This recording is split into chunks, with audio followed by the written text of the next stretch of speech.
maju ingin mengejar One-One. One-One punya WON aja, lu ngegoceknya enak banget cuy. Hanya tinggal ngegocek, weakness lu pecah, lu lari ke kerumunan teman-teman, lu kelar Pak. Yes, Oke, itu tapi dia. Esmeralda. Wah. Cow. Tapi langsung link. Tadi gue kira mereka pengen ambil retail dulu. Enggak, kalau gue kenapa enggak? Karena apa? Udah pasti One-One ini akan jadi makanan.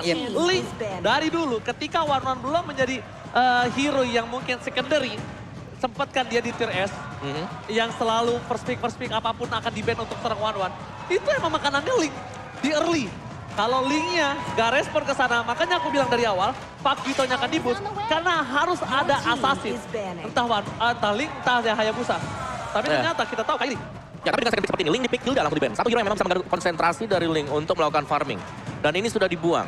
Berarti tinggal satu roamer kira-kira yang bisa mengganggu lagi. Dan Balmond. Balmond adalah hero signature untuk Kairi. Tapi sejauh ini ya, Balmond untuk di playoff ini agak jarang kelihatan. Jarang Banget kelihatan. Hanya ada beberapa kali kemarin, hanya ada beberapa momen untuk digunakan. Kita lebih sering lihat di regular ya, daripada di playoff. Di regular buset. Karena ini akan berat banget menurut aku Balmond. Kenapa? Pertama, oke, dia punya lethal counter retribution. Tapi Balmond adalah jungler jalan kaki. Benar. Jungler jalan kaki. Ya memang punya lethal counter retribution, bisa menang objektif, tapi nanti untuk tim fight jangka panjangnya, di mid late gamenya. Dan Jowhead di ban kemarin, waktu di babak playoff berjumpa dengan Onyx Finn dengan Jowheadnya. Ini mematikan banget pergerakan dari Kairi ketika menggunakan steel cable dengan Fanny-nya dia. Selalu bisa di-eject, di-cancel semuanya. Dan ya, menurut ini adalah wise choice juga dengan melakukan banning trap Jowhead karena Unstoppable Force ini bisa selalu mengejar kemanapun Link bergerak. Dan Povius ban, Benedetta. Dan bahkan Opung, satu hal, ketika Jowhead di ban, bukan hanya mengejar di mana Link berada, nurunin Link. Itu yang lebih serem. Jatuh dari pohon. Jatuh dari tembok, jatuh dari pohon, itu lebih serem dibandingkan dikejar. Betul. Karena kalau dikejar, akan putus. Iya. Ya kan? Unstoppable Force itu bisa putus kalau kejauhan. Tapi kalau kedekatan, turun. Udah bukan lagi, turun. Ini, sekarang ambil god lane-nya. Kenapa? Roamernya tutup untuk sebuah surprise. Karena gameplay profesional player ketika di second phase dia nggak mau roamernya terlihat. Karena zaman sekarang bukan masalah carry lagi. Roamer is the key juga. Betul, dan dengan di-picknya Irritail ya, dan di ban-nya dari Povius. Sebenarnya ini Benedetta ada, dan satu lagi Ruby terbuka untuk Arkehosi. Ruby bisa potong Link, Ruby bisa potong dari Pakito juga. Setuju. Fredrin juga bahkan masih ada sebenarnya. Kalau memang cowoknya masuk jadi jungler. Aku Ruby. 100% ada. aku setuju banget Ruby. Kenapa? Pertama, dia nutup Paquito, dia nutup Valentina, hero-hero dia jalan kaki, itu enak banget ditutup Ruby. Ada, kalau Lilia agak berat sih sebenarnya kalau Lilia ya. Ruby Parsha. Ruby Parsha benar. Itu dia, Ruby Parsha. Franco. Oh my God. Udah lama nih kita nggak ngeliat Franco ini dimiliki oleh Levin, kita tahu bagaimana track recordnya ya. Ini adalah hero power dari masing-masing hero yang ada di RRQOC juga. Mancing mania mantapkah hari ini? Abang Vin dan last pick for Keyboy. Kalau menurut aku pribadi, mungkin ntar lo gameplaynya dia itu agresif, Chow ditutup, Kadita nggak ada, Matilda, Franco, Akai, cancel dan stun, Roamer. Apakah Digi? Kalau Digi sebenarnya kalau Digi sulitnya nggak punya badan di depan, dan Lolita itu dia. Jawaban untuk one-one juga. Kalau untuk Lolita. Tapi Lolita di sini bukan tank yang benar-benar tank. Karena ada Chow yang mengganggu nanti. Oke, ini dia. 5 draft telah terpilih untuk Onyx. 5 draft untuk RRQOC. Sama-sama meng-counter, sama-sama dengan power mereka. Ingat, mereka bermain di best of 7 series. Mungkin terlihat banyak nyawa di sana karena butuh 4 poin untuk bisa mendapatkannya. Tapi Om Wawa, 40. Di sini game pertama itu juga menentukan. Menentukan banget. Menentukan banget bagaimana nanti mental boosting yang mereka milikin juga. Sementara itu untuk sekarang kita mau tes dulu nih, kita mau tes dulu suara ini ya. Kita mau tes dulu suara Kingdom sama Sonic. Oke, yang pertama Viva. Kurang semangat Viva. RRQ. Wah, luar biasa dan Onyx mana sore, go! Sekali lagi go! Oke, MPL Playoff Arena. Mana suaranya? Go to the land of down. Ini dia Grand Finale MPL Indonesia season yang ke-10. Oke, dan game pertama pun dimulai. Semuanya terlihat sudah mengisi di role-nya masing-masing, sudah mengisi di lane-nya masing-masing. Lolita lebih mengarah untuk bisa melindungi dulu pergerakan dari god laner yang mereka milikin. Ada game pause terlebih dahulu. Sabar. Oke. Sabar ya. Pantesan kok ngat belakang putih. Gue langsung ngadep monitor gua. Oh, ternyata lagi pauce. Maaf. Lagi pause ya. Lagi ada game, pause. Ada game Ini pause ya kalau teman-teman ya. pertama awal, gimana draft yang dari kedua belah pihak? Kalau aku ngelihatnya lebih balance ke arah dari RK Hoshi sih. Karena mereka punya ya satulah 1-1. 1-1 yang dari early-nya bisa lemah ketika berjumpa dengan retail. Nanti waktu team fight-nya bisa pecah. Oke. Dari 1-1-nya ya. Tapi memang harus ada spacing sendiri untuk 1-1. Kalau memang di gap Pakito ke gap dari retail sendiri, dia bisa dibersuah dengan sangat cepat sekali. Cuman kunci permainan dari RK Hoshi, dari stats mereka sendiri ya, ini adalah R7. Karena berulang kali memang R7 dengan hero XP-nya dia. Seperti kalau dia pakai Esmeralda-nya kemarin bisa melakukan zoning out. Ini akan berbahaya. Jadi Onyx mereka harus bisa menghadapi dari R7-nya juga sebagai frontlaner ya nanti di mid game. Dan juga harus bisa berhadapan dengan Parsha Chow. Karena Chow lawan Link. Chow-nya waktu mau diganggu juga, dia masih punya Way of the Dragon. Oke, jadi bisa dibilang secara tidak langsung untuk head to head-nya Chow sama Link ini pergi ke rental bareng si Nurul. Cakep. Awas kena mental, adu retri sama Kairul. Kairul. Tuh, orang udah ganteng, orang udah tampan, ya Sama kan? orang udah bagus-bagus. Kairi jadi dirubah-rubah lagi. Teman-teman sabar, mudah-mudahan nanti ini untuk dari troubleshootingnya bisa segera kita fix. Bisa segera kita lanjutkan juga untuk gamenya karena kita tahu kalian juga udah gak sabar untuk menyaksikan bagaimana grand final ini. Tapi kalau gue pribadi ya, ngelihat match ini, siapapun memenangnya nanti, oke, itu adalah rezeki mereka atas perjuangan yang mereka lakukan. Oke. Cuman yang gue fokuskan adalah dua tim ini yang akan membawa harum nama Indonesia nanti di kancah M4 World Championship. Dan doa gue juga udah pasti gue pusatkan untuk dua tim ini nanti ke depan agar bisa membawa piala yang telah lama melanglang buana ke negara lain teman-teman. Oke. Bawa pulang piala itu. Dan bahkan satu lagi buat kalian, jangan lupa untuk beli tiket M4 ya, jangan sampai kehabisan. Beli permen dapat ya Duren. Kameramen emang keren. Yeay, menang banyak kameramen. Semangat Ayang Sas. Tapi gue setuju banget loh. Kenapa? Kameramen ini pinter banget loh. Kenapa? Semua ditangkap sama dia. Iya, semua dari yang sedih, yang nangis, yang cakep. Yang seneng. Yang seneng. Cakep-cakep lebih sering ya tolong ya. Lu juga pengen kan tuh banyak Oji keren apa gitu. Gak ada. Masa? Kemarin Apa? Oji sayang atau I love you Oji laki. Hah? Latif. Latif kan? Latif. Udah pakai kutek tangannya. Gue bilang, wah tangannya kutek nih cewek nih. Pas tengok kepalanya, ya Latif. Oke, ini dia seorang yang datang banget dari nol. Gue sempat ketemu dia juga waktu itu ketika dia berada di sebuah tim juga. Baru masuk bersama dengan Fredo. Dan dia menjadi runner up MPL Indonesia Season 8 ketika dia baru berkarir di RRQ Hoshi. Dia menjadi juara akhirnya di MPL Indonesia Season 9. Dan juga MVP final MPL ID Season 9. Pak Produser sebenarnya saya sudah ngetik, tanya Pak Pulung dari tadi. Tapi prediction saya tidak masuk. Kenapa? Karena Kagak ada sinyal. ya itu. Jadi kalau menurut draft, by draft, entah mengapa, gue ngeliat Kairi ini bisa makan Albert di arah mid to the late game. Dan Kairi bisa makan seorang 1-1. Dan gimana caranya Skylar menjaga posisi. Jadi, entah mengapa, gue menuju ke arah Onyx. Kalau gue pribadi ya, Gue ke arah Onyx. kalau gue pribadi ngelihat untuk bermain cepat ya, ini draftnya sama-sama bagus. Bahkan bisa Betul. dibilang untuk RRQ jauh bagus banget juga draftnya gitu loh. Tapi untuk early game-nya, early game-nya, Link bakal jauh lebih fleksibel untuk bisa menabrak siapapun gitu loh. Tapi early, ini gue megang RRQ banget. Lo early RRQ? Kalau early, kalau dari RRQ banget gue. Arif itu level 4. Kalau gue yang gue rasakan dengan gue menggunakan one-one secara terus-menerus dengan melawan Link, ini akan menjadi target banget Pak di awal-awal. Ini akan menjadi target banget. Justru di early, 1-1 ini adalah makanan enak seperti yang gue bilang tadi. Itu tadi yang gue bilang. Tapi di early, 4 lawannya, 4 player RRQ itu early banget. Sedangkan di mid to the late game, menurut gue RRQ cuma depending on 1-1. Dan so gue bilang draft kali ini, Onyx sedang mengungguli di game yang pertama. Dia tuh main sustain dengan ada mid to the late game, karena mereka tahu di MPL Playoff Season 10, gak ada game yang cepat. Bener, dan jangan lupa juga sebenarnya Ji ya.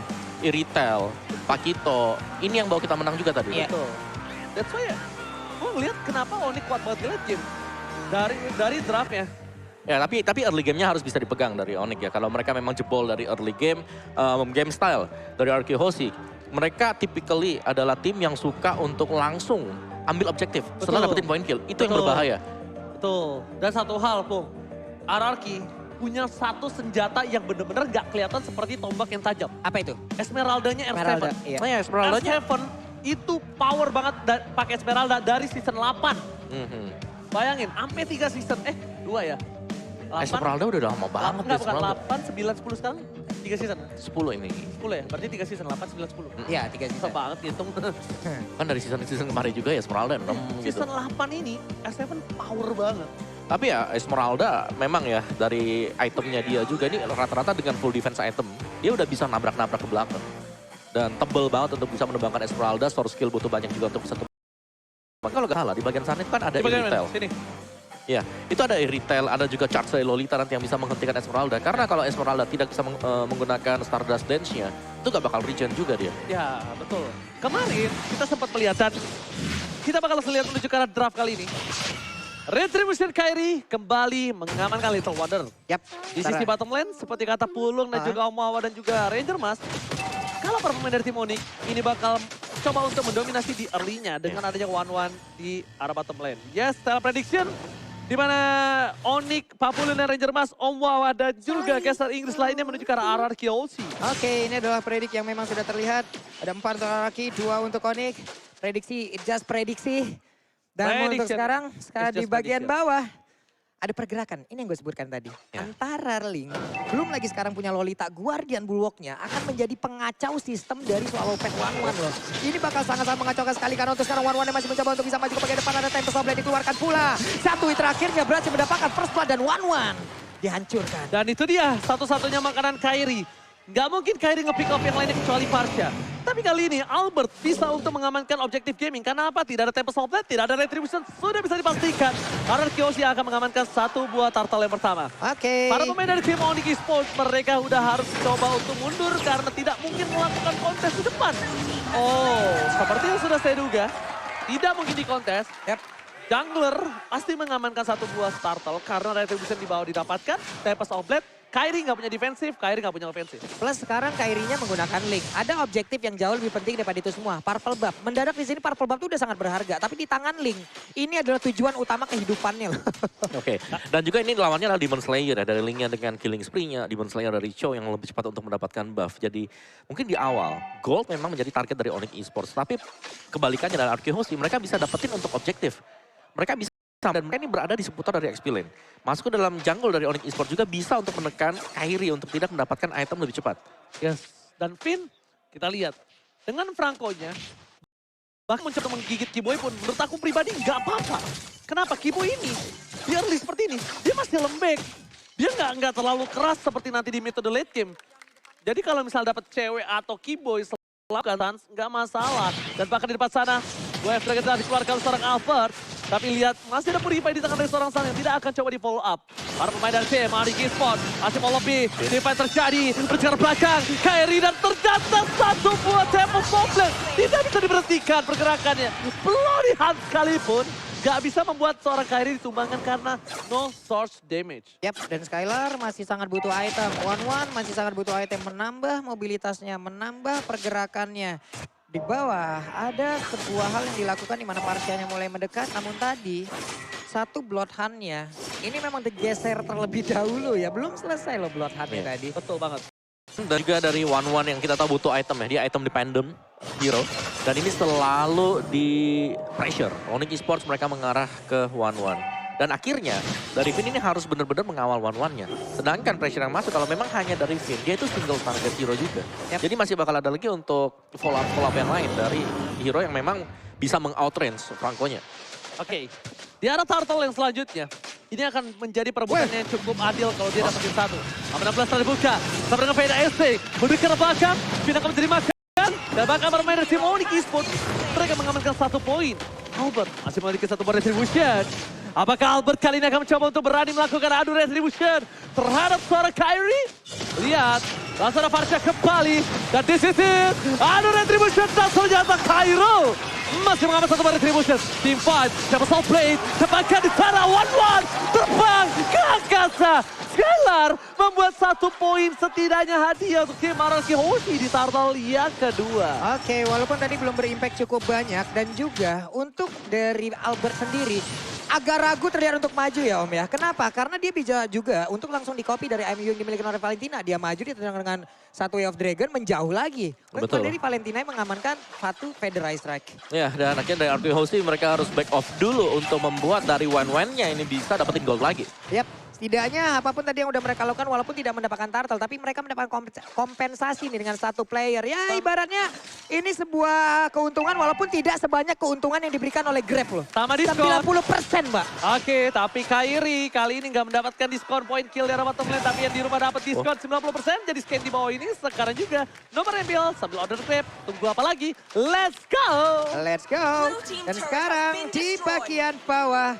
Udah ada satu outer turret yang berhasil dihancurkan kembali keuntungan untuk Onyx Esports. RRQ Hoshi harus perlahan tapi pasti mereka bisa membalikan keadaan. Namun sekarang buat kalian yang lagi nonton ataupun yang memang sudah datang langsung ke MPL ataupun dari Theater Expo ini. Pastikan kalian sudah menggunakan head and shoulder. Ya. Memwipe up langsung ke arah ke top B-nya nih Pak. Yes, biar kalian ketemu jodoh di sini ya. Ya langsung. Iya, udah rambut wangi, badan Rambut wangi. Gak apa-apa, gak tampan, yang penting wangi ya guys ya. Iya. Iya. Jangan kayak gua. Kenapa tuh? Udah wangi, gak tampan, gak apa-apa, tapi Bloody Heart. Dikeluarkan untuk Albert. Cuma di tangan Araki Hoshi. Tapi dapat flash. Albert to take down. Dan bakal lihat seorang Kairi. Mencoba untuk memberikan damage satu kill. Look at Boss Triple kill. Skylar mencoba untuk terbang. Fokus ke arah belakang. Pedal stay for defensive. Tapi cewek nampaknya masih mau lobby. Dan bahkan looking for mania Kairi. Wow, ini dia serangan dari berbagai arah dilakukan oleh pemain Onyx Esports. Federal Strike memang di pop up dan itu mengarah tadi ke area dari Purple Buff. Tapi cinta cewek dan juga beberapa pemain Onyx lain yang mereka masuk dari mid loh Om. Ya, dan juga dari Albertnya yang harus terpick off di awal yang membuat mereka gak bisa untuk melakukan satu buah single target lock. The Way of Dragon dikeluarkan untuk berhasil mendapatkan satu. The Way of Dragon dengan Purify Gaming Stars. Respect terhadap seorang Albert. Tidak bisa mengeluarkan satu buah The Way of Dragon. Dan bahkan kita lihat dari segi retributionnya Albert gak berhasil mendapatkan orange buff maupun Wawa. Yes, masih dengan Clock of Destiny untuk Farsha ya. Jadi masih butuh item lagi Sans. Dia sudah punya Genius One, dia sudah punya Enchanted Talisman. Sedangkan dari marksman-nya masih dengan Corrosion Shard. Belum jadi Demon Hunter Sword. Ini berhadapan dengan Windtalker plus Berserker Fury. Cewek, jadi ini udah jadi banget iritelnya. Cewek mau ini nih WON. WON. WON banget ya. Dia tahu dia lawan one-one kalah. Dan kalau bisa kita bilang dari seorang Skylar ini alhamdulillahnya masih mendapatkan menit yang ke-7. Yep. Dia tinggal bawa lagi menit ke-10, 15, 20 dia akan bisa sustain. Dan dari Steel Leg Plate. Ada dua Steel Leg Plate. Fokus ini akan menuju ke arah Blade Armor. Sudah bisa dipastikan untuk seorang dari Skiboy ini ingin sustain. Karena dia tahu ujung tombak Araki Hoshi itu terpaku oleh 2 player. Bukan Trisula. Tapi cuma 2 ujung tombak. Ini mereka juga harus pintar-pintar untuk melakukan kalkulasi ya. Karena untuk one-one itu bisa aja di counter sekarang Golden Bullock ada. Yeah. Purify juga udah bisa. Belum lagi untuk nantian Taito Winter Trenchant dan barusan yang kita sebutkan Guardian Bullock. Mengacaukan segala Swallow Pet gagal. Ini juga gagal dari Iron Hook yang sudah dilemparkan. Oke. Kalau misalnya yang gue lihat ya. Kalau dari seorang Sans ngambil Farsha, ini mau team fight. Dia mau agresif. Dia mau agresif banget. Dia bakal coba memasang team fight, tapi gue nggak tahu team fight-nya akan di mana. Menurut dari waktu yang ada di sini, sebentar lagi team fight itu akan ada di luar yang pertama. Oke. Kemungkinan besar akan ada team fight besar di sana. Kalau saat ini udah ngambil ke arah Farsha. Tapi kalau ngambil ke arah The Way of Dragon, mereka akan defensif. Biasanya dia akan main defensif di purple-nya dari seorang Kairi. Yeah. Jadi bisa terlihat gameplay apa yang akan terjadi dari Onyx Esports dari apa yang diambil Sans. Ya, tapi sebentar waktu ya Onyx Esports mereka sedang agak melakukan tempo lambat. Oke. Linknya masih ada di belakang, masih farming dulu. Dari Boots-nya lah yang melakukan split push yang kita tahu. Nanti masuk ke late game juga Onyx mereka punya power. Mereka bisa memaksimalkan Link. What? Itemnya jadi. Mereka bisa ada di mana-mana. Keyboy yang dapat Purple Buff. Dengan satu lemparan roket. Dan bahkan all in. Sans akan coba untuk menggigit kembali. Bagito harus mendapatkan satu. Skylar memilih untuk mundur. Permain dari Onyx Esports mereka memiliki 6.000 gold difference. Tapi ternyata Suns udah cepet ya. Oh dia tuh mainnya cepet. Dia nggak mau terlihat gameplaynya. Jadi ada Federation yang dipakai, ada Bloodihan dipakai. Yap. Dia nggak mau megang lama Opung dan juga Bang Bulu. Oke, dan Lordnya pun sekarang tanpa adanya kontes yang begitu berarti. Tadi Flicker udah dikeluarkan pula Iya. oleh Lolita ataupun Kibo itu sendiri. Hanya saja memang tidak kena, cuman IMU di sini bekerja cukup ekstra ya. Iya betul. Setuju. Menurutku juga dari Finn tadi terlalu cepat ya untuk dia melakukan flicker, bloodhound. Karena follow up-nya masih terlalu jauh dari belakang. Oke. Oke. Tapi itu gameplaynya Finn gak sih? Iya, tapi butuh koordinasi juga sebenarnya. Kalau sendirian, tumbang, akhirnya Lordnya gak ada yang kontes. Oh, dengan adanya Winter, Suns Winter. ini akan coba memaksa Ngebait. Skylar terbang ke dia. Nah itu lagi Dia tuh. bakal ngebait. Ini yang tadi gue sebutin. Sekarang godaan untuk one-one tuh banyak banget Pak. Guardian Block 1, Winter 1, Purify juga. Solo petnya aja ataupun mereka mencoba untuk bisa mendapatkan minus point. Digagalin bisa juga dengan satu Purify. Jujur ya, gua kalau jadi one-one ini, target utama gua Kyrie. Karena cuma Kyrie yang datang ke one-one. Ngerti gak? Gua nggak harus ngejar ke depan. Itu pun bisa di counter. Tempest of Blade Pak. Itu dia. Jadi gimana caranya? Banyak. Enggak, kalau menurut gua Tempest of Blade itu enak triggernya. Lu pick fucking damage, Kyrie akan dengan cepat melakukan satu buah Tempest of Blade. Tapi gimana caranya? Kyrie ini nggak terpick off. Purple buff sudah diamankan oleh seorang Kyrie. Menuju ke arah top lane. Pada aspek for defensive. Clay berada di tengah di poros dari tim RRQ. Wait, Oh my god, Baci Mania batal! Berhasil mendapatkan Keyboy. Doang triggernya bagus. Terbangkan. Lihat, masuknya Bro Kyrie masih mau lebih. Dan mundur ke arah belakang. Nggak bisa menyelamatkan R7. apapun. Dan bahkan R7, Phantom Everybody! Berhasil menghasilkan big line. Walaupun ditumpahkan dari seorang Skylar. Tapi R7 setidaknya membuat Keyboy ditumpahkan. Untuk 2. Oke. Ini dia, R7 sudah mulai menunjukkan taringnya. Menit segini adalah area permainan, lahan bermain dari R7 itu sendiri. Satu XP laner terkuat yang ada di scene Indonesia. Yang memang sudah menunjukkan lagi taringnya nih. Oke, damage deal by Axe di mana Suns menjadi top damage deal. Ya, dengan area yang dimiliki oleh dia, damage area Kyrie juga sudah mulai menyusul di sana. Tapi jangan lupakan R7. Clay, ini bisa menjadi kombinasi untuk RQ Host kembalikan keadaan. Satu Falling Star Moon yang bisa di follow up juga dengan Fedor Airstrike. Dan Suns atau bahkan mungkin dengan Marksman ya dari Iritel yang range-nya nggak terlalu besar. Kalau memang bisa terkena combo. Tapi RQ Host mereka harus berhati-hati. Karena Iron Hook dari Finn tadi berulang kali ketika miss langsung dibalaskan dengan serangan oleh Force. Dan Players Gold by OBS Gold masih untuk Kyrie dan juga cewek. Oke, dan kalau misalnya kita lihat satu momen tim fight tadi yang berhasil didapatkan oleh Finn itu berhasil membuat waktu lebih lama untuk Skylar. Makin lama, Skylar makin kuat, Clay makin kuat. Yap. Dan bisa kita bilang di mana akankah cewek ini akan terkena trauma dari R7 kembali. Oke. Seperti Royal Derby di upper bracket. Tapi lihat, Waduh. Albert terperangkap tiba-tiba. Kyrie masih mau lebih. One, Clay one, one. di belakang utama. 1-1 dan ternyata double kill didapatkan cewek. Ini bencana. Lock terbuka tapi bloody hand. Triple kill. Looking for Maniac. Nampaknya R7 kalau masuk dia bisa ditumbangkan. Apakah bakal coba di ace? Oh my god, ini cukup berbahaya. Waduh. Bester menggunakan sangat bebas. Para pemain tim Arki Hoshi. Tersisa 2. Fokus ke arah base-nya. Ini bencana untuk Arki Hoshi. Mereka harus clear minion. Dan bahkan apakah Deden save from Arki Hoshi. Tapi nampaknya Oni berhasil mengamankan game yang pertama. Di game